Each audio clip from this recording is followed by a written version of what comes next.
ಯೋಗದ ಸತ್ಸಂಗ ಕ್ರಿಯಾ ಯೋಗ ಪಾಠಗಳು ಇನ್ನು ಕನ್ನಡದಲ್ಲಿ. ಇಂಡಿಪೆಂಡೆನ್ಸ್ ಸಂಗ್ರಾಮ್ ನ್ಯೂಸ್ಗೆ ಸ್ವಾಗತ.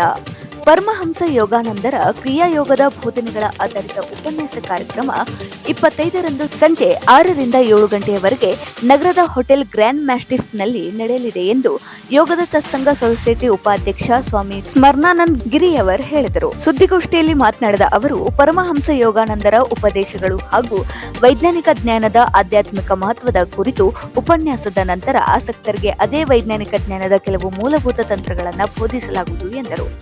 1917ರಲ್ಲಿ ಆಧ್ಯಾತ್ಮಿಕ ಮಹಾಗುರು ಪರಮಹಂಸ ಯೋಗಾನಂದರು ಸ್ಥಾಪಿಸಿದ ಸಂಸ್ಥೆ ಯೋಗದ ಸತ್ಸಂಗ ಸೊಸೈಟಿ ಆಫ್ ಇಂಡಿಯಾ ಶೀಘ್ರದಲ್ಲೇ ಯೋಗದ ಸತ್ಸಂಗ ಕ್ರಿಯಾ ಯೋಗದ ಪಾಠಗಳನ್ನು ಕನ್ನಡದಲ್ಲಿ ಪರಿಚಯಿಸಲಿದೆ. ಇದರಿಂದ ಪ್ರಾಚೀನ ಮತ್ತು ವೈಜ್ಞಾನಿಕ ಕ್ರಿಯಾ ಯೋಗದ ಧ್ಯಾನ ಉಪದೇಶಗಳು ಮತ್ತು ಯೋಗದ ಸರ್ವ ಮಾನವೀಯ ತತ್ವಗಳು ಕನ್ನಡ ಭಾಷಿಕ ಆತ್ಮಸಾಧನೆಗೆ ಅವರ ಮಾತೃಭಾಷೆಯಲ್ಲಿ ಲಭ್ಯವಾಗಲಿವೆ ಎಂದರು. ಈ ಪಾಠಗಳು ಈಗಾಗಲೇ ಇಂಗ್ಲಿಷ್, ಹಿಂದಿ, ತೆಲುಗು ಮತ್ತು ತಮಿಳು ಭಾಷೆಗಳಲ್ಲಿ ಲಭ್ಯವಿದ್ದು, ಅವುಗಳ ಮೂಲಕ ಸಾವಿರಾರು ಆತ್ಮಸಾಧಕರು ಆಂತರಿಕ ಪರಿವರ್ತನೆ ಅನುಭವಿಸುತ್ತಿದ್ದಾರೆ. 1 ಶತಮಾನಕ್ಕೂ ಹೆಚ್ಚು ಕಾಲದಲ್ಲಿ ಯೋಗದ ಸತ್ಸಂಗ ಸೊಸೈಟಿ ಶಾಂತಿ, ಆಂತರಿಕ ಭದ್ರತೆ ಮತ್ತು ಶಾಶ್ವತ ಸಂತೋಷ ಹುಡುಕುವ ಜನರಿಗೆ ಭಾರತ ಅಮೂಲ್ಯ ಆಧ್ಯಾತ್ಮಿಕ ಜ್ಞಾನದ ಹಂಚಿಕೊಂಡಿದೆ ಎಂದರು. ಪರಮಹಂಸ ಯೋಗಾನಂದರು ಬೋಧಿಸಿದ ಜ್ಞಾನ, ವೈಜ್ಞಾನಿಕ ವಿಧಾನಗಳು ಮತ್ತು ಸಮತೋಲನಯುತ ಜೀವನದ ತತ್ವಗಳ ಮೂಲಕ ಪ್ರಾಮಾಣಿಕ ಸಾಧಕರು ಕ್ರಮಬದ್ಧವಾಗಿ ಮತ್ತು ಹಂತ ಹಂತವಾಗಿ ಕ್ರಿಯಾ ಯೋಗ ಧ್ಯಾನ ತಂತ್ರಗಳನ್ನು ಮನೆ ಮೂಲಕ ಅಧ್ಯಯನ, ಪತ್ರಾಚಾರ, ಪಾಠಕ್ರಮವಾಗಿ ಕಲಿಯಬಹುದು ಮತ್ತು ತಮ್ಮ ದೈನಂದಿನ ಕರ್ತವ್ಯಗಳನ್ನು ಮುಂದುವರಿಸಿಕೊಂಡೇ ಈ ಉಪದೇಶಗಳನ್ನು ಅಭ್ಯಾಸ ಮಾಡಬಹುದು ಎಂದು ತಿಳಿಸಿದರು. ಪರಮಹಂಸ ಯೋಗಾನಂದರ ಉಪದೇಶಗಳು ಮತ್ತು ಕ್ರಿಯಾ ಯೋಗ ಧ್ಯಾನದ ವೈಜ್ಞಾನಿಕ ವಿಧಾನವನ್ನ ಅನುಸರಿಸುವ ಮೂಲಕ ಪ್ರತಿಯೊಬ್ಬರೂ ತಮ್ಮೊಳಗಿನ ಅಂತರಂಗದ ಶಾಂತಿ ಮತ್ತು ಅಂತರ್ನಿಹಿತ ದೈವಿಕ ಸಾನ್ನಿಧ್ಯ ಶಕ್ತಿ ಮತ್ತು ಆನಂದವನ್ನ ನೇರವಾಗಿ ಅನುಭವಿಸಬಹುದು ಎಂಬುದನ್ನು ವಿಶೇಷವಾಗಿ ವ್ಯಕ್ತಪಡಿಸಿದ್ದೇವೆ ಎಂದರು. ಸ್ವಾಮಿ ಶ್ರೇಯಾನಂದ ಗಿರಿಯವರ್ ಮಾತನಾಡಿ, ಯೋಗದ ಸತ್ಸಂಗ ಸೊಸೈಟಿ ದೇಶಾದ್ಯಂತ ಆನ್ಲೈನ್ ಧ್ಯಾನ ಕೇಂದ್ರಗಳು ಮತ್ತು ಹಾಗೂ ಪ್ರತ್ಯಕ್ಷ ಜ್ಞಾನ ಕೇಂದ್ರಗಳನ್ನು ನಡೆಸುತ್ತಿದ್ದು, ಭಕ್ತರು ಸಾಮೂಹಿಕ ಜ್ಞಾನ ಮತ್ತು ಆಧ್ಯಾತ್ಮಿಕ ಕಾರ್ಯಗಳಲ್ಲಿ ಭಾಗವಹಿಸುತ್ತಾರೆ. ಇದಲ್ಲದೆ ಈ ಸಂಸ್ಥೆ ಭಾರತದಲ್ಲಿ 5 ಆಶ್ರಮಗಳನ್ನು ಹೊಂದಿದ್ದು, ಅಲ್ಲಿ ಸಾಧಕರು ಜ್ಞಾನ, ಆಧ್ಯಾತ್ಮಿಕ ಸಾಧನೆ ಹಾಗೂ ಸಮತೋಲನಯುತ ಜೀವನಕ್ಕೆ ಸಂಬಂಧಿಸಿದ ಶಿಬಿರಗಳು ಮತ್ತು ವಿವಿಧ ಆಧ್ಯಾತ್ಮಿಕ ಕಾರ್ಯಕ್ರಮಗಳಲ್ಲಿ ಭಾಗವಹಿಸುವ ಅವಶ್ಯಕತೆ ಇದೆ ಎಂದರು. ಯೋಗದ ಸತ್ಸಂಗ ಪಾಠಗಳ ಕನ್ನಡ ಆವೃತ್ತಿಯ ಪ್ರಕಟಣೆ ಹಾಗೂ ಪರಿಚಯದ ಅಂಗವಾಗಿ ವಿಶೇಷ ಕಾರ್ಯಕ್ರಮ ಆಯೋಜಿಸುತ್ತಾ ಬರಲಾಗುತ್ತಿದೆ. ಹೆಚ್ಚಿನ ಮಾಹಿತಿಗಾಗಿ 83389328 ಮತ್ತು 9686150110 ನಂಬರ್ಗೆ ಸಂಪರ್ಕಿಸಬಹುದು. ಪ್ರಾಚೀನ ಆಧ್ಯಾತ್ಮಿಕ ಜ್ಞಾನಗಳಲ್ಲೊಂದಾದ ಕ್ರಿಯಾಯೋಗವು ಈಗ ಕನ್ನಡ ಭಾಷೆಯಲ್ಲಿ ಮೊದಲ ಬಾರಿಗೆ ಯೋಗದ ಸತ್ಸಂಗ ಸೊಸೈಟಿಯಲ್ಲಿಂದ ನಾವು ಕೊಡ್ತಾ ಇದ್ದೇವೆ. ಈಗ ಸಿಗ್ತಾ ಇದೆ ಅದು ಜನರಿಗೆ. ನಿಮ್ಗೆಲ್ಲ ಗೊತ್ತಿರಬೇಕು, ಈ ಪುಸ್ತಕ ಯೋಗಿ ಆತ್ಮಕಥೆ ಇದು ಯೋಗದ ಸತ್ಸಂಗ ಸೊಸೈಟಿಯಿಂದ ಪ್ರಕಾಶಿತ ಆದದ್ದು. ಇದು ಅಸಂಖ್ಯಾತ ಕನ್ನಡಿಗರಿಗೆ, ಎಲ್ಲ ಓದುಗರಿಗೆ ಇದು ಆಧ್ಯಾತ್ಮಿಕದಲ್ಲಿ ಜಾಗೃತಿಯನ್ನ ಉಂಟು ಮಾಡಿದೆ. ಇದರ ನಂತರ ಯೋಗದ ಸತ್ಸಂಗ ಸೊಸೈಟಿ ಆಫ್ ಇಂಡಿಯಾವು ಕನ್ನಡಿಗರಿಗೆ ಒಂದು ದೊಡ್ಡ ಕೊಡುಗೆ ಅಂತ ನಾವು ಹೇಳೋದಾದ್ರೆ, ಇದು ಈಗ ನಾವು ಏನು ಕನ್ನಡ ಲೆಸನ್ಸ್ ರಿಲೀಸ್ ಮಾಡಿದ್ದೀವಿ ಕೆಲವು 2 ದಿವಸ ಮೊದಲು, ಅದು ದೊಡ್ಡ ಕೊಡುಗೆ. ಈ ಯೋಗಿ ಆತ್ಮಕಥೆ ನಂತರ ಒಂದು ದೊಡ್ಡ ಕೊಡುಗೆ ಯೋಗದ ಸತ್ಸಂಗ ಸೊಸೈಟಿ ಕನ್ನಡಿಗರಿಗೆ ಕೊಡ್ತಾ ಇದೆ. ಇದು ಈ ಯೋಗದ ಪಾಠಗಳು ನಮ್ಮ ಯಾರು ಅದನ್ನ ನೋಂದಾವಣಿ ಮಾಡಿಕೊಂಡು ಯಾರು ಸದಸ್ಯರಾಗಿ ಅದನ್ನ ಓದ್ಕೊಂಡು ಹೋಗ್ತಾರೆ, ಸಾಧನೆ ಮಾಡ್ಕೊಂಡು ಹೋಗ್ತಾರೆ, ಅಂಥವರಿಗೆ ಒಂದು ಆಂತರಿಕವಾದ ಆನಂದ ಮತ್ತೆ ಹೊರಗಿನಿಂದ ಏನು ಶ್ರೀಮಂತಿಕೆ ಅಥವಾ ಲೌಕಿಕ ಯಶಸ್ಸು ಮತ್ತೆ ಆಧ್ಯಾತ್ಮಿಕ ಪ್ರಗತಿ, ಈ ಎರಡನ್ನು ಸಾಧಿಸಲಿಕ್ಕೆ ಇದು ಖಂಡಿತವಾಗಿಯೂ ಸಹಾಯ ಮಾಡುತ್ತೆ. ಸೊ ಇಲ್ಲಿ ಕೆಲವರು ಕೇಳ್ತಾರೆ ಧ್ಯಾನ ಮಾಡೋದು ಹೇಗೆ ಅಂತೇಳಿ, ಅಥವಾ ಕೆಲವರು ಕೇಳ್ತಾರೆ ಏಕಾಗ್ರಗೊಳ್ಳೋದು ಹೇಗೆ ಅಂತೇಳಿ. ಅವ್ರಿಗೆ ಗೊತ್ತಿಲ್ಲ ಹೇಗೆ, ಅದಕ್ಕೆ ಒಂದು ತಂತ್ರನೇ ಇದೆ. ಅದನ್ನ ನಾವು ಯೋಗದ ಸತ್ಸಂಗ ಪಾಠಗಳಲ್ಲಿ ನಾವು ಕೊಡ್ತಾ ಇದ್ದೀವಿ. ಅದಲ್ಲದೆ ಕೆಲವರು ಕೇಳ್ತಾರೆ ನಮಗೆ ಅಶಾಂತಿ ಇದೆ ಅಥವಾ ಆತಂಕ ಇದೆ ಅಥವಾ ಉದ್ವೇಗ ಇದೆ, ಅದಕ್ಕೆ ಪರಿಹಾರ ಏನು? ಅದಕ್ಕೆಲ್ಲ ಯೋಗದ ಸತ್ಸಂಗ ಪಾಠಗಳಲ್ಲಿ ಆ ಒಂದು ಪರಿಹಾರ ನಾವು ಕಂಡುಕೊಳ್ಬಹುದು. ಆ ಒಂದು ಧನಾತ್ಮಕವಾಗಿ ಜೀವನ ಹೇಗೆ ಮಾಡಬೇಕು ಅಂತ, ಆ ಧನಾತ್ಮಕವಾಗಿ ಕಾರ್ಯಗಳು ಮತ್ತೆ ಧನಾತ್ಮಕವಾಗಿ ಯೋಚನೆಗಳು, ಇದನ್ನ ಯೋಗದ ಸತ್ಸಂಗ ಆ ಪಾಠಗಳನ್ನು ನಾವು ಹೇಳ್ಕೊಡ್ತಾ ಇದ್ದೀವಿ. ಇದೊಂದು ದೊಡ್ಡ ಅನುಗ್ರಹ ಕನ್ನಡಿಗರಿಗೆ, ಆ ಕನ್ನಡ ಮಾತಾಡೋರಿಗೆ ಇದೊಂದು ದೊಡ್ಡ ಅನುಗ್ರಹ. ಅಂದ್ರೆ ಇದು ನಮ್ಗೆ ಇದರದ್ದು ಏನು ಮಹತ್ವ ನಮ್ಗೆ ಇನ್ನೂ ಗೊತ್ತಿಲ್ಲ. ಯಾಕಂದ್ರೆ ಅದು ಅದರ ಶತಮಾನವರೆಗೆ ಇದು ಮುಂದೆ ಹೋಗುತ್ತೆ. ಯಾಕಂದ್ರೆ ನಮ್ಮ ತಲೆಮಾರಿನವರು ಅಥವಾ ನಮ್ಮ ಪೀಳಿಗೆಯವರಿಗೆ ಮಾತ್ರ ಅಲ್ಲ, ಮುಂದಿನ ಪೀಳಿಗೆಯವರು ಕೂಡ ಇದನ್ನ ಓದಿ ಸಾಧನೆ ಮಾಡಿ ಆ ಒಂದು ಆಧ್ಯಾತ್ಮಿಕ ಪ್ರಗತಿಯನ್ನು ಸಾಧಿಸಬಹುದು. ಅಷ್ಟು ಗಹನವಾದಂತಹ ಒಂದು ಮಹತ್ವದ ಒಂದು ಈ ಒಂದು ಏನು ರಿಲೀಸ್ ಈಗ ಆಗಿದೆ. ಈಗ ಇವತ್ತು ನಾವು ಅದರದ್ದು ಜಾಗೃತಿ ಕಾರ್ಯಕ್ರಮ ಅಂತ ನಾವು ಇಟ್ಕೊಂಡಿದ್ದೀವಿ, ನಾಳೆ ಇಟ್ಕೊಂಡಿದ್ದೀವಿ, ಇವತ್ತು ಪತ್ರಿಕಾಗೋಷ್ಠಿ ಕರಿತಾ ಇದ್ದೀವಿ ನಾವು. ಸೊ ಇಲ್ಲಿ ಆ ಒಂದು ಧ್ಯಾನ ಹೇಗೆ ಮಾಡ್ಬೇಕು ಅಂತ ಅದನ್ನ ಹೇಳ್ಕೊಡ್ತಾರೆ. ಧ್ಯಾನ ಮಾಡೋದ್ರಿಂದ ಆ ದಿವ್ಯ ಗುಣಗಳೆಲ್ಲ ನಮ್ಮೊಳಗೆ ಬರುತ್ತೆ. ದಿವ್ಯ ಗುಣಗಳು ನಮ್ಮೊಳಗೆ ಬಂದ್ಮೇಲೆ ಅದೇ ದಿವ್ಯ ಗುಣಗಳ ಲಾಭ ಆಗುತ್ತೆ. ಲಾಭ ಆದ್ಮೇಲೆ ನಾವು ಹೊರಗೆ ಹೋಗ್ತೀವಿ, ಹೊರಗೆ ಹೋಗಿ ಕೆಲಸ ಮಾಡ್ತೀವಿ. ನಮ್ಮ ಏನು ಕೆಲಸದ ಕ್ಷೇತ್ರದಲ್ಲಿ ಆ ಆ ದಿವ್ಯ ಗುಣಗಳನ್ನ ನಾವು ಅದನ್ನ ವ್ಯಕ್ತಪಡಿಸ್ಲಿಕ್ಕೆ ಟ್ರೈ ಮಾಡ್ತೀವಿ. ಯಾವಾಗ ನಾವು ಅದನ್ನು ವ್ಯಕ್ತಪಡಿಸ್ತೀವಿ, ಅಭಿವ್ಯಕ್ತಿ ಮಾಡ್ತೀವಿ, ಆವಾಗ ಆ ದಿವ್ಯ ಗುಣಗಳು ನಮ್ಮದೇ ಸ್ವಂತದ್ದನ್ನಾಗಿ ನಾವು ಮಾಡ್ತೀವಿ. ಮೊದಲಿಗೆ ಧ್ಯಾನದಲ್ಲಿ ದಿವ್ಯ ಗುಣಗಳ ಲಾಭ ಆಗುತ್ತೆ, ಆದ್ರೆ ಸ್ವಂತದ್ದಾಗಿರಲ್ಲ ಅವಾಗ. ಆದ್ರೆ ಯಾವಾಗ ನಾವು ಅದನ್ನ ಎಕ್ಸ್‌ಪ್ರೆಸ್ ಮಾಡ್ತೀವಿ, ಅದನ್ನ ಅಭಿವ್ಯಕ್ತಿ ಮಾಡ್ತೀವಿ, ವ್ಯಕ್ತಪಡಿಸ್ತೀವಿ, ಆ ಹೊರಗಿನ ಕ್ಷೇತ್ರದಲ್ಲಿ ಏನು ಹೊರಗೆ ನಾವು ಕೆಲಸ ಮಾಡ್ತೀವಿ, ಆವಾಗ ಅದು ನಮ್ಮ ಸ್ವಂತದ್ದನ್ನಾಗಿ ನಾವು ಮಾಡ್ತೀವಿ. ಯಾವುದೇ ದಿವ್ಯ ಗುಣಗಳಾಗಲಿ, ಶಾಂತಿಯಾಗಿ, ಪ್ರೇಮ ಆಗಲಿ, ಅಥವಾ ಧೈರ್ಯ ಆಗಲಿ, ಅಥವಾ ಆನಂದ ಆಗಲಿ, ಎಲ್ಲವನ್ನು ಕೂಡ ಅದು ನಮ್ಮ ಸ್ವಂತದ್ದನ್ನಾಗಿ ನಾವು ಮಾಡ್ಕೊಳ್ಬೋದು. ಇಲ್ಲಿ ಕೊನೆಯಲ್ಲಿ ಇದು ಇಲ್ಲಿ ಏನು ಯೋಗದ ಪಾಠಗಳಲ್ಲಿ ಕೊಟ್ಟಂತಹ ಏನು ಉಪದೇಶಗಳಿದ್ದಾವೆ, ಅವು ಒಬ್ಬ ನಿಜವಾದ ಗುರು ಇಂದ ಬಂದಂಥವು. ನಿಜವಾದ ಗುರು ಅಂತ ಈ ಜಗತ್ತಿನಲ್ಲಿ ಕೆಲವೇ ಮಂದಿ ನಿಜವಾದ ಗುರುಗಳಿದ್ದಾರೆ. ಅವರುಗಳಲ್ಲಿ ಒಬ್ಬರು ನಮ್ಮ ಗುರು ಪರಮಹಂಸ ಯೋಗಾನಂದರು, ಯೋಗಿ ಆತ್ಮಕಥೆಯ ಲೇಖಕರು. ಸೊ ಅಲ್ಲಿ ನಿಜವಾದ ಗುರು ಅಂತ ಹೇಳಿದ್ರೆ ಏನಂತ ಹೇಳಿದ್ರೆ, ಅವರು ಈಗಾಗಲೇ ದೇವರನ್ನ ಪಡ್ಕೊಂಡಿದ್ದಾರೆ. ನಂತರ ದೇವರ ಆದೇಶದ ಮೇರೆಗೆ ಆ ಒಂದು ಸಾಧಕರಿಗೆ ಹೆಲ್ಪ್ ಮಾಡುವ, ಸಹಾಯ ಮಾಡುವ ಸಲುವಾಗಿ, ಅಥವಾ ಒಂದು ಸಾಧಕರು ಅವರ ಆತ್ಮ ಉದ್ಧಾರ ಮಾಡ್ಲಿಕ್ಕೋಸ್ಕರ, ಅವರಿಗೆ ಸಹಾಯ ಮಾಡ್ಲಿಕ್ಕೋಸ್ಕರ ಇಲ್ಲಿಗೆ ಬಂದಂತ ಮಹಾತ್ಮರು. ಅಂತಹ ನಿಜವಾದ ಗುರುವಿಂದ ಬಂದಂತ ಉಪದೇಶವನ್ನ ಈ ಯೋಗದ ಪಾಠಗಳು ಒಳಗೊಂಡಿದೆ ಅಂತ ಹೇಳಿ ನನ್ನ ಈ ಕಿರು ಈ ಪರಿಚಯವನ್ನ ನಾನು ಮುಗಿಸ್ತೀನಿ. We all want to be peaceful and joyful. We all want to be joyful. But Paramahansa Yogananji said that, as we agree, peace cannot be purchased in market. Peace has to be manufactured within. When I first heard this statement 40-50 years back, peace has to be manufactured within. What is it? Manufacture means a factory. What is that you can manufacture within? But now I understand. By practicing pranayama techniques of meditation, peace is generated within. Peace automatically. That's how we manufacture. We create, generate peace within. It's possible scientifically. Now, our ancient rishis are real spiritual scientists. By experimenting over centuries, they found one fundamental truth, that is, mind and breath are interrelated. Now, all of us know that how difficult it is to control mind. The more you want to control, the more astray it goes. But the mind can be controlled through breath. Through breath. And our ancient rishis have gone one step forward and found some breath controlling techniques to control the mind. These are pranayama techniques, meditation techniques. We should be grateful, entire world should be grateful that there is a way to control my mind through pranayama meditation techniques. And these techniques are spread, especially Kriya Yoga meditation pranayama techniques, spread by Paramahansa Yogananji, not only in India but throughout the world. And he gave one lesson. And he gave his techniques in the form of lessons, what we call booklets are there. They explain, for example, like this.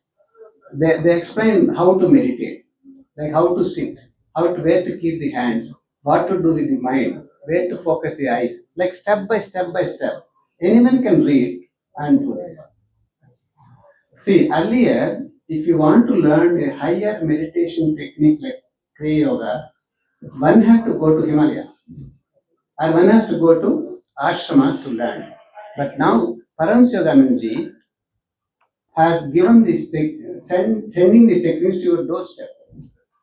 So anyone who is interested may ask for these lessons. We send them to your doorstep. You sit in your home and read these lessons. See, if I say now, you may forget later. But once you read this, written word is there for you to confirm, correct yourself. This is the greatest service done by Paramahansa Yogananda, explaining various meditation techniques in written word, which can be studied. All these years, these lessons were available in India in English, Hindi, later Tamil and Telugu. And from 22nd March, since 2 days back, now these are also available in Kannada. I mean, that's the greatest gift given to Kannada speaking community. That, and that's why we are here to let people know that there exists higher scientific techniques through which one can experience joy within, eventually experience dignity within. That is one of the major things. Of course, these lessons give not only meditation techniques, they also give other procedures, principles, which help us to find that balance in life. Body, mind, and soul are uniformly developed. The techniques include how to improve memory. We all want, especially youth, children want that. How to improve memory, it is there. How to deepen our willpower. We all want that willpower to do something. How to increase willpower is explained here. How to conquer our bad habits. Now, we all have some bad habits. We know that we have some, sometimes difficult to give them up. Laziness, oversleep. All these things, we know how that's explained here, how to overcome bad habits, especially for youth, and how to get along with others. Health principles, diet principles, and the relationship between you and your creator. Name anything that's required for harmonious development of body, mind, and soul. They're all there in this lessons, which whoever is interested, we are prepared to send them now in Kannada too. Earlier Telugu, Tamil, English, Hindi, now Kannada too. I mean that in that context only we are here to introduce these Kannada speaking people. 2 days back we were in Hassan. Today we are here in Dharwad. A few days later in Bangalore also we are going. Later other places also. In fact, we are going to. There are already lakhs of people following this. But now another language. One more point I want to just mention is everyone would meditate if only one knows how to meditate. If one knows how to meditate, everyone would meditate. One thing is meditation is something foreign. It is there in our blood actually. It's very easy to simple procedures, but there should be scientific procedures, not just pick here and here, there. Scientific procedures should be followed. Once you know how to meditate scientifically, you would like to meditate because the first result of meditation is inner peace, inner joy, which is there in each one of us. Because we are all different expressions of same divinity. Divinity is in you, in me, in him, and in her. Divinity is already there, whether we are aware of it or not. And that divinity, how do we touch? Through meditation. That's why it is said, everyone would meditate if only one knows how to meditate. This is what we are trying to share with humanity.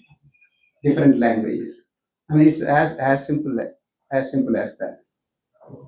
And if you have any questions, Swamiji is here.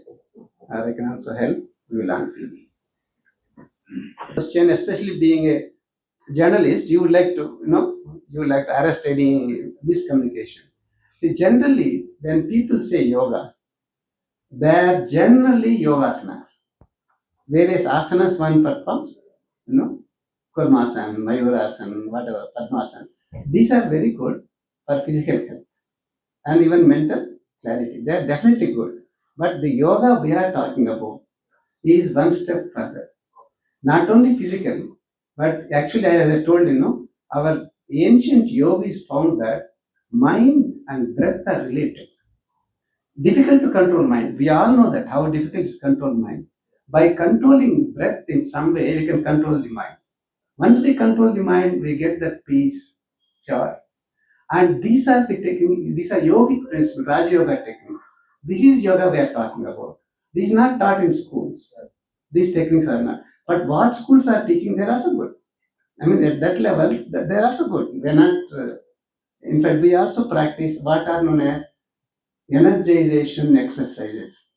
Exercise, but we energize the whole body.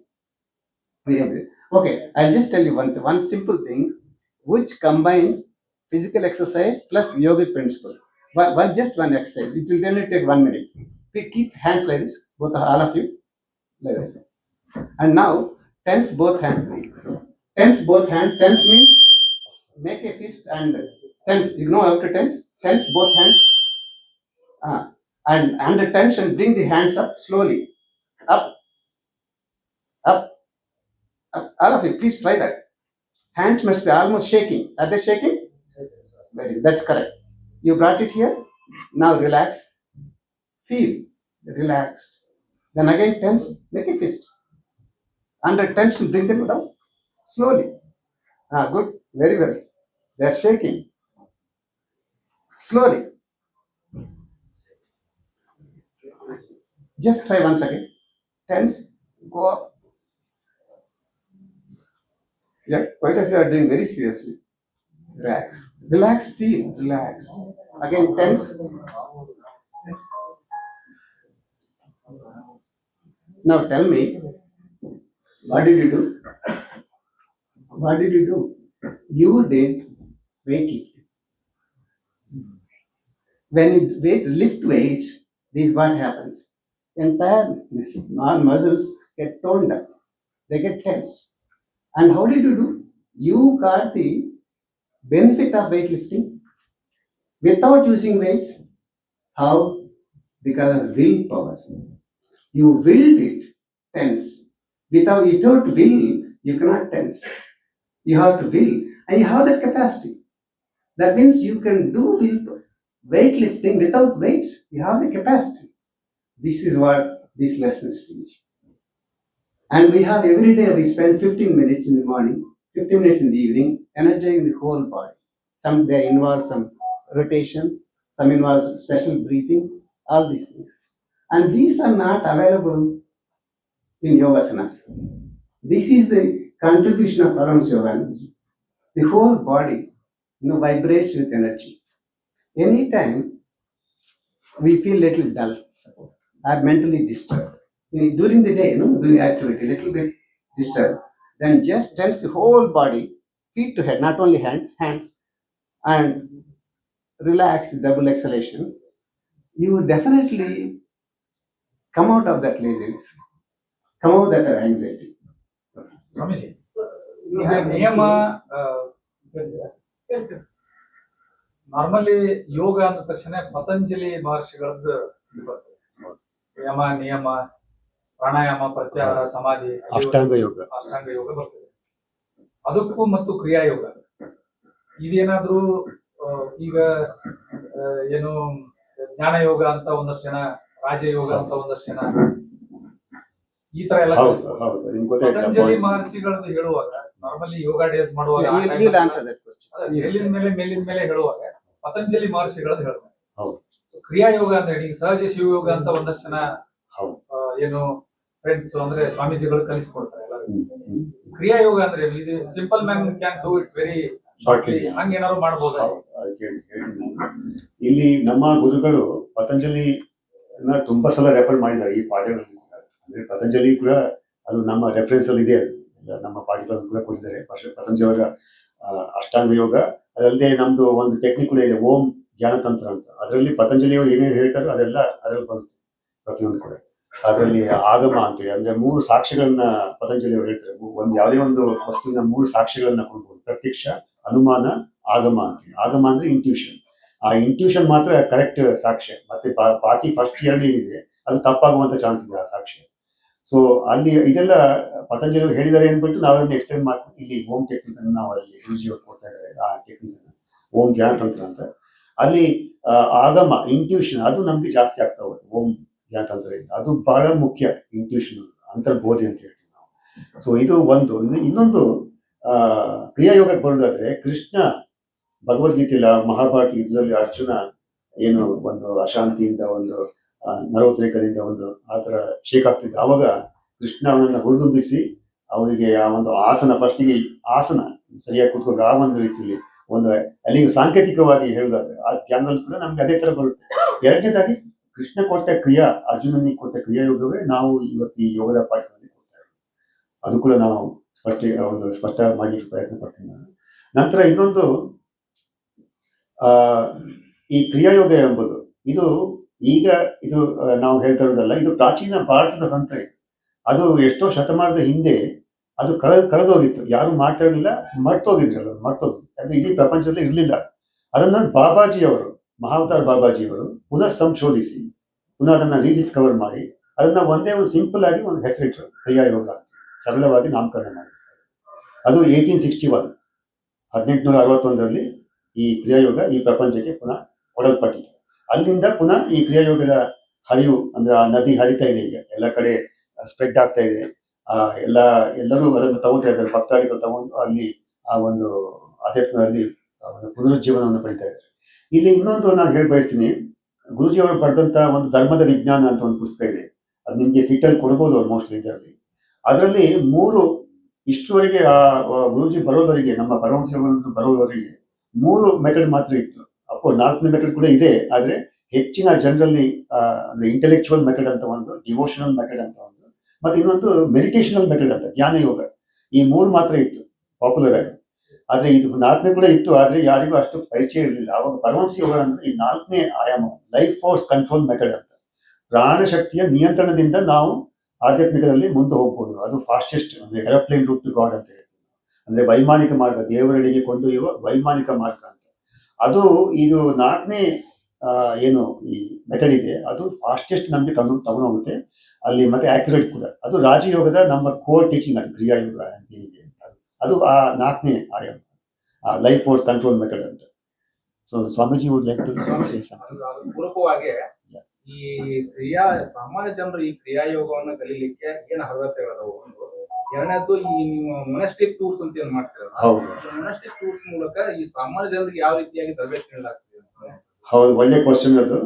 ಕ್ರಿಯಾಯೋಗವನ್ನ ಹೀಗೆ ಯಾರು ಈಗ ಯೋಗದ ಸತ್ಸಂಗ ಪಾಠಗಳಿಗೆ ಯಾರು ನೋಂದಾವಣಿ ಮಾಡಿಕೊಂಡು ಅಲ್ಲಿ ಗ್ರಹಾಧ್ಯಯನದ ಪಾಠಗಳು ಅಂತ, ಅಂದ್ರೆ ಹೋಮ್ ಸ್ಟಡಿ ಸೀರೀಸ್ ಅಂತ, ಮನೆಯಲ್ಲೇ ಕೂತು ನಿಮ್ಮ ಅಡ್ರೆಸ್ ಬರುತ್ತೆ 2 ಲೆಸನ್ ಪ್ರತಿ ತಿಂಗಳು 2 ಲೆಸನ್ ಬರ್ತಾ ಹೋಗುತ್ತೆ. ಅದನ್ನ ಓದ್ಕೊಂಡು ನಾವು ಹೋಗ್ತೀವಿ. ಅದರಲ್ಲಿ 3 ತಂತ್ರಗಳನ್ನ ನಾವು ಕೊಡ್ತೀವಿ ಕ್ರಿಯಾಯೋಗ ಅಂದ್ರೆ ಅದು ನಂತರ ಬರುವಂತದ್ದು. ಒಂದು ಎಲ್ಲ ಪ್ರಾಕ್ಟೀಸ್ ಮಾಡಿದ ಕೆಲವು ತಿಂಗಳು ಈ 3 ಟೆಕ್ನಿಕ್ ಅನ್ನ ಕೆಲವು ತಿಂಗಳು ಪ್ರಾಕ್ಟೀಸ್ ಮಾಡಿದ್ಮೇಲೆ ಆ ಬಾಡಿ, ಮೈಂಡ್, ನಮ್ಮ ಶರೀರ, ಮನಸ್ಸು, ಆತ್ಮವನ್ನ ತಯಾರು ಮಾಡ್ಬೇಕಾಗುತ್ತೆ ಆ ಕ್ರಿಯಾಯೋಗ ತಗೊಳ್ಳಿಕ್ಕೆ. ಅದು ಸುಲಭ ಅಲ್ಲ ಕ್ರಿಯಾಯೋಗ ತಗೊಳ್ಳೋದ್ರೆ. ಅದನ್ನ ತಗೊಳ್ಬೇಕಾದ್ರೆ ಸಿದ್ಧತೆ ಮಾಡ್ಕೊಳ್ಬೇಕಾಗುತ್ತೆ. ನಮ್ಮ ಶರೀರವನ್ನ, ನಮ್ಮ ಮನಸ್ಸನ್ನ ಸಿದ್ಧತೆ ಮಾಡ್ಕೊಳ್ಳಿಕ್ಕೆ 3 ಟೆಕ್ನಿಕ್ ಕೊಡ್ತೀವಿ ನಾವು. ಆ 3 ಟೆಕ್ನಿಕ್ ಏನಂತ ಹೇಳಿದ್ರೆ, ಒಂದು ಹಾಂಸ ಏಕಾಗ್ರತಾ ತಂತ್ರ ಅಂತ. ಏಕಾಗ್ರತೆ ನಮ್ಗೆ ಎಲ್ಲರಿಗೂ ಬೇಕು, ಲೌಕಿಕ ಯಶಸ್ಸಿಗೂ ಬೇಕು, ಆಧ್ಯಾತ್ಮಿಕ ಯಶಸ್ಸಿಗೂ ಬೇಕು. ಅದು ಇಲ್ಲಿ ನಮ್ಗೆ ಸಿಗುತ್ತೆ. ಈಗ ಆ ಧ್ಯಾನದಲ್ಲಿ ಆಳಕ್ಕೆ ಹೋಗ್ಬೇಕಾಗ್ತದೆ, ನಮ್ಗೆ ಏಕಾಗ್ರತೆ ಬೇಕು. ಅದು ಇಲ್ಲಿ ಈ ಟೆಕ್ನಿಕಲ್ಲಿ ನಮ್ಗೆ ಸಿಗುತ್ತೆ. ಎರಡನೇದಾಗಿ ವ್ಯಾಯಾಮಗಳು. ಈಗ ಸ್ವಾಮೀಜಿ ಎಕ್ಸ್ಪ್ಲೇನ್ ಮಾಡಿದ್ರು, ಎನರ್ಜೈಸೇಷನ್ ಎಕ್ಸರ್ಸೈಸ್ ಅಂತ, ಚೈತನ್ಯದಾಯಕ ವ್ಯಾಯಾಮಗಳು. ಅದನ್ನು ಕೂಡ ನಾವು ಹೇಳ್ಕೊಡ್ತೀವಿ.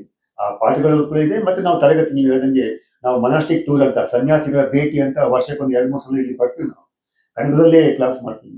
ಯಾರು ಇಂಗ್ಲಿಷ್ ಬೇಕೋ ಅಂತ ಇಂಗ್ಲಿಷ್ ಹೋಗ್ತಾರೆ, ಕನ್ನಡ ಯಾರಿಗೆ ಬೇಕೋ ತರಗತಿ, ಆ ಥರ ನಾವು ಮಾಡಿ ಅವ್ರಿಗೆ ಈ 3 ಟೆಕ್ನಿಕ್ ನಾವು ಹೇಳ್ಕೊಡ್ತೀವಿ.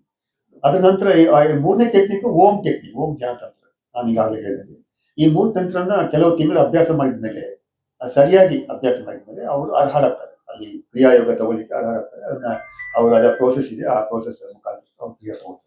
See, below the age of 12, we normally advise energization exercise. I just demonstrated. This exercise takes 15 minutes. All exercise. 38 exercise can be done in 15 minutes. And this we advise for children to do below 12. Below means 3, 4, there is no point. About 8, 9, 10, 11, 12, like that, sensible. And once he gets to 12, there's a very, very good technique known as Hansa technique of concentration. That can be started. That gives generally concentration it improves. In fact, I started my spiritual life by practicing this. It improves concentration definitely, but more than that, you all can try that. Once you practice Hangsa, first time you will realize that inner peace. Until then, we don't even know that there is inner peace. Generally, you experience yourself. There is inner peace, and that inner peace you feel is the first proof of the existence of God within. That is not that I'm telling you will yourself will be convinced, and that children can start from 12, and from ages of 13, as Swamiji said, Om technique can be practiced, where we try to contact that Om in the entire creation. And when it comes to 15, 16, you can practice higher technique of Kriya. So gradually we do that. This is for age, but we don't have to, we can start one after another. After a few months, next month we can start. But before 15 or 16, Kriya is not taken generally, but they get prepared themselves to that. ಅದ ನಂತರ ಈಗ ಕೆಲವು 3-4 ವರ್ಷ ಮೊದಲು ತಮಿಳು, ತೆಲುಗು, ನಂತರ Hindi release ಆಯಿತು. ಅಂದರೆ ಈ ಆಧ್ಯಾತ್ಮಿಕತೆ ಕೂಡ ಅದಕ್ಕೆ ಆದ ಒಂದು ಟೈಮ್ ಇದೆ. ಆಧ್ಯಾತ್ಮಿಕ ಯಾವುದೇ ಒಂದು ಇದಕ್ಕೆ ನಾವು ತರಬೇಕು, ಅದಕ್ಕೆ ಒಂದು ಟೈಮ್ ಇದೆ. ಈ ಪ್ರಪಂಚಕ್ಕೆ ಒಂದು ಟೈಮ್ ಆದರೆ ಆಧ್ಯಾತ್ಮಿಕತೆಗೆ ಒಂದು ಟೈಮ್ ಇರುತ್ತೆ. ಆ ಟೈಮಲ್ಲೇ ಅದು ಬರಬೇಕಾಗುತ್ತೆ. ಹಾಗೆ ಅದಕ್ಕೊಂದು ಏನೋ ಕಾರಣ ಇದೆ. ಸೊ ನಮ್ಗೆ ಗೊತ್ತಿಲ್ಲ. Some of you now, are you just little bit curiosity, some interest in meditation has come in you? It would be nice to meditate you. Some of that curiosity has come. Yeah. You know, why so late in life? For everything there is a timing. So, but one thing, once we come to know, let's be sincere. We are not doing this to favor anyone else. We are not doing for somebody else. Guruji, one When more we come to know, we let us start, do something for our own. It's available now. Let's take advantage. ಹೌದು, digital ಒಳ್ಳೆ question ಅದು. ಈಗ ನಾವು ಏನು ನೋಂದಾವಣೆ ಮಾಡಿಕೊಂಡು ಶುಲ್ಕವನ್ನು ಪಾವತಿ ಮಾಡಿ ಯಾರು ಮೆಂಬರ್ ಆಗ್ತಾರೆ, ಅದಕ್ಕೆ ಪ್ರತಿ ತಿಂಗಳು 2 ಲೆಸನ್ ಹೋಗೋದಲ್ಲದೆ, ಪ್ರಿಂಟೆಡ್ ಲೆಸನ್ ಹೋಗೋದಲ್ಲದೆ, ಅದೇ ಟೈಮಲ್ಲೇ ಆ್ಯಪ್ ಕೂಡ ಇರುತ್ತೆ. ಆ್ಯಪ್ ಫ್ರೀಲಿ ನಾವು ಅವರಿಗೆ ಆಫರ್ ಮಾಡ್ತೀವಿ, ಮೊಬೈಲಲ್ಲಿ ಡೌನ್ಲೋಡ್ ಮಾಡಿಕೊಂಡು, ಅಥವಾ ಇವನ್ ಡೆವೋಟಿ ಪೋರ್ಟಲ್ ಅಂತ ಡಿಜಿಟಲ್ ಮೀಡಿಯಾದಲ್ಲಿ ಕೂಡ ಇದೆ. ಅವರು ಅಲ್ಲಿ ಹೋಗಿ ಪಾಸ್ವರ್ಡ್ ಹಾಕಿ ಇವನ್ ಲ್ಯಾಪ್ಟಾಪಲ್ಲಿ ಅಥವಾ ಡೆಸ್ಕ್ಟಾಪಲ್ಲಿ ಕೂಡ they can open the lesson. ಅವರು ಲೆಸನ್ ಓಪನ್ ಮಾಡಿ ಅದನ್ನು ಓದ್ಕೊಂಡು ಹೋಗ್ಬೋದು. ಫಾರ್ ಎಕ್ಸಾಂಪಲ್, ನೀವು ಟ್ರಾವೆಲ್ ಮಾಡ್ತಾ ಇರ್ತೀರ, ಅವಾಗ ನಿಮ್ಗೆ ಪ್ರಿಂಟೆಡ್ ಲೆಸನ್ ಇರಲ್ಲ. ಅವಾಗ ನೀವು ಮೊಬೈಲಲ್ಲೇ ಅದನ್ನ ಆ್ಯಪ್ ಓಪನ್ ಮಾಡಿ ಆ ಲೆಸನ್ಸ್ ಇರುತ್ತೆ, ಕನ್ನಡದಲ್ಲೇ ಇರುತ್ತೆ. ಇವನ್ ಅದಕ್ಕೆ ಆ ವಾಯ್ಸ್ ಕೂಡ, ಈಗಿನ ಟೆಕ್ನಾಲಜಿಲಿ ವಾಯ್ಸ್ ಕೂಡ ಬರುತ್ತೆ. ಆಡಿಯೋದಲ್ಲೇ ನಿಮಗೆ ಓದಲಿಕ್ಕಾಗಲ್ಲ, ಆಡಿಯೋದಲ್ಲಿ ಫೀಡ್ ಕೂಡ ಇರುತ್ತೆ. Camp meet for about 4 days or 5 days for young sadhaks up to age of say 18 to 30, 35 like that. Because there again we taught this how to meditate, how to energize next phase, how to meditate, plus a few topics which are more relevant to them, like how to choose your vocation, how to get along with others, and what are the challenges we face in the modern world, how to develop some control over gadgets. You know, electronic gadgets, that has become quite a challenge. How to, like some of these topics we have focused on them. That's why we have had separate program for them. ಅದು ಉದ್ದೇಶ ಏನು? And because they are the one, they want to improve them. Everyone wants to improve, you know, everyone wants to improve, but they are not finding the guidance. So here we all brought them together. We brought them together and 12 ಇದು children ಸತ್ಸಂಗ ಅಂತ ನಾವು ಮಾಡ್ತೀವಿ. ಅದ ನಂತರ 12ರಿಂದ 19ವರೆಗೆ teens ಸತ್ಸಂಗ, ಅದು ಕೂಡ ಅಂದ್ರೆ ಅವ್ರಿಗೆ ಒಂದು ಸೆಷನ್ ಮಾಡ್ತೀವಿ. ನಂತರ 19ರಿಂದ ಇವನ್ 30-35ವರೆಗೆ ಯಂಗ್ ಅಡಲ್ಟ್ಸ್ ಅಂತ, ಅಂದ್ರೆ ಸಾಧಕರು, ಯುವ ಸಾಧಕರು, ಅವರಿಗೂ ಕೂಡ ನಾವು ಸೆಷನ್ ಈಗ ಮುಂದೆ ನಮ್ದು ಕಾರ್ಯಕ್ರಮವನ್ನು ಹಂಚ್ಕೊತಾ ಇದ್ದೀವಿ. ಅದರಲ್ಲಿ ಆನ್ಲೈನ್ ಕೂಡ ಇರುತ್ತೆ. ಯಾರಿಗೆ ಕೆಲವೊಮ್ಮೆ ಕೆಲವು ಕಡೆ ಸೆಂಟರೇ ಇರಲ್ಲ, ಬಾಗಲಕೋಟೆ ಅಥವಾ ಗುಲ್ಬರ್ಗ ಇಲ್ಲೆಲ್ಲ ಸೆಂಟರೇ ಇಲ್ಲ, ಅವಾಗ ಅವರು ಈ ಆನ್ಲೈನ್ ಅಲ್ಲಿ, ಇಡೀ ಆಲ್ ಇಂಡಿಯಾ ಲೆವೆಲ್ ಅಲ್ಲಿ ನಾವು ಯೂತ್ ಸರ್ವಿಸಸ್ ಕೆಲವು ಪ್ರೋಗ್ರಾಮ್ ಮಾಡ್ತೀವಿ. ಅವಾಗ ಆನ್ಲೈನ್ ಅಲ್ಲಿ ಅವರು ಹಳ್ಳಿಯಲ್ಲಿದ್ರು ಕೂಡ ಅವರು ಅಟೆಂಡ್ ಮಾಡ್ಬೋದು, ಝೂಮ್ ಅಲ್ಲಿ ಅಥವಾ ಆತರ. ಆನ್ಲೈನ್ ಕಾರ್ಯಕ್ರಮ ಇಲ್ಲ. ಹಾಸನದಲ್ಲಿ ಏನು ರಿಲೀಸ್ ಆಯ್ತು ಅದು ಆನ್ಲೈನ್ ಅಲ್ಲಿ ಇದೆ. ಈಗ ಅದು ರೆಕಾರ್ಡ್. ಕಾರ್ಯಕ್ರಮ ಎಲ್ಲಿ ಆಗುತ್ತೆ? ಈಗ ಇತ್ತೀಚೆಗೆ ನಾವು ಚೆನ್ನೈನಲ್ಲಿ ಒಂದು ಆಶ್ರಮ ಮಾಡಿದ್ವಿ, ಅಲ್ಲಿ ಚಾರಿಟಿ ಆಗ್ತಾ ಇದೆ. ಎಲ್ಲ ಎಜುಕೇಶನಲ್ ಏಡ್, ಅಥವಾ ಯಾರಿಗೆ ಬಡಬಗ್ಗರ ವಿದ್ಯಾರ್ಥಿಗಳಿಗೆ ಎಜುಕೇಶನಲ್ ಏಡ್ ಅಥವಾ ಈ ತರ, ಮತ್ತೆ ವೈದ್ಯಕೀಯ ನೆರವು, ಇದೆಲ್ಲ ಕೊಡ್ತಾರೆ. ಅಥವಾ ಈ ಪ್ರಕೃತಿ ವಿಕೋಪ ಆದ್ರೆ ಸಹಾಯ ಈ ಅಂದ್ರೆ ನೆರವು. ಅದನ್ನ ಈ ಭಾಗಕ್ಕೆ ವಿಸ್ತರಣೆ ಮಾಡ್ತೀರಾ ಹೇಗೆ? ಹೌದು, ಆಗುತ್ತೆ. ಇಲ್ಲಿ ಕೂಡ ನಾವು ಕೆಲವೆಲ್ಲ ಇಲ್ಲಿ ಬೆಳಗಾಮಲ್ಲಿ ಒಂದ್ಸಲ ಕೆಲವು ವರ್ಷ ಹಿಂದೆ ನೆರೆ ಎಲ್ಲ ಬಂತು. ಅವಾಗ ಕೂಡ ಪರಿಹಾರ ನಾವಿಲ್ಲಿ ನಮ್ಮ ಡೆವಟಿಸ್ ಹೋಗಿ ನಾವು ಅಲ್ಲಿ ಅಮೌಂಟ್ ಗ್ರಾಂಟ್ ಮಾಡ್ತೀವಿ. ನಮ್ಮ ಡೆವಟಿಸ್ ಹೋಗಿ ಅಲ್ಲಿ ರಾಹತ್ ಕಾರ್ಯ ಅಂದ್ರೆ ಪರಿಹಾರ ಕಾರ್ಯವನ್ನ ಮಾಡ್ತಾರೆ. ಆಗಿದೆ ಆಲ್ರೆಡಿ ನಮ್ಮ ಕರ್ನಾಟಕದಲ್ಲಿ ಒಟ್ಟು 15-20 ಕಡೆ